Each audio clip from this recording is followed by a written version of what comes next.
goals, to be reflective, to have intentions and aspirations that we want to pursue further. And our county continues to highlight the contributions by our Mexican American and Chicanos by celebrating events such as today, which is our Mexican Independence Day. And so I'm just really grateful and proud of our community, how far we've come, and that we continue to celebrate, and don't forget to really share that with our neighbors. It's an honor to celebrate with you, and so now I'll hand it over to you, Professor Villarreal, so you can share our invocation. Well, thank you very much for that beautiful introduction, Supervisor Sylvia. If I could ask you to face the podium, that's where the microphone is. Sure. Thank you so much. And good morning to all of you. For exactly 300 years, from 1521 to 1821, Spain colonized Mexico. And Mexico was called Nueva España, New Spain. The Spanish flag flew. It was a conquest by the sword and cross, physical and spiritual conquest. Consider the institutions that were implemented: the Inquisition, the rigid caste system based on race, the encomienda plantation system, the mission system. This was not the Spanish fantasy heritage that was portrayed in so many early movies and Western magazines. Excuse me. So, eventually, almost 300 years into this colonial period, on September 16th, 1810, Father Miguel Hidalgo issues the Grito de Dolores, the cry for independence from the town of Dolores. Came out the church, ringing the church bell with the banner of La Virgen de Guadalupe.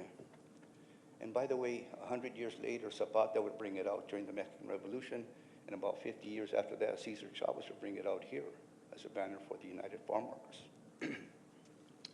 So, on September 27th, 1821, Mexico eventually secures independence from Spain, names herself Mexico after the city that we call Mexico City, which at that time was called Mexico Tenochtitlan. Mexico, navel of the moon; Tenochtitlan, place of the cactus. They designed the current Mexican flag with the eagle and the serpent in the middle, which represents the founding of Mexico City in 1325, with the red, white, and green. Red for the blood of the martyrs, white for freedom of religion, and green for independence.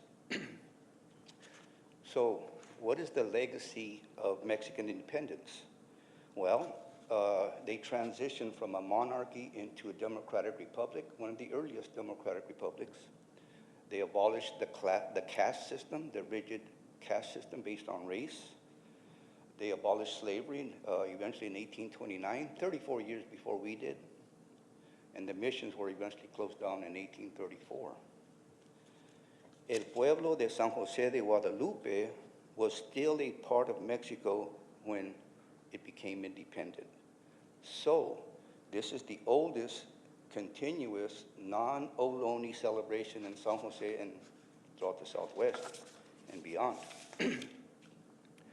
So, it is right that we honor Mexican independence in Santa Clara County, and along with that, that we acknowledge the many contributions from the thousands of Mexicans and Mexican Americans who worked to make this county the great county that it is, beginning with the earliest stage of development, the rancho economy, up until the present.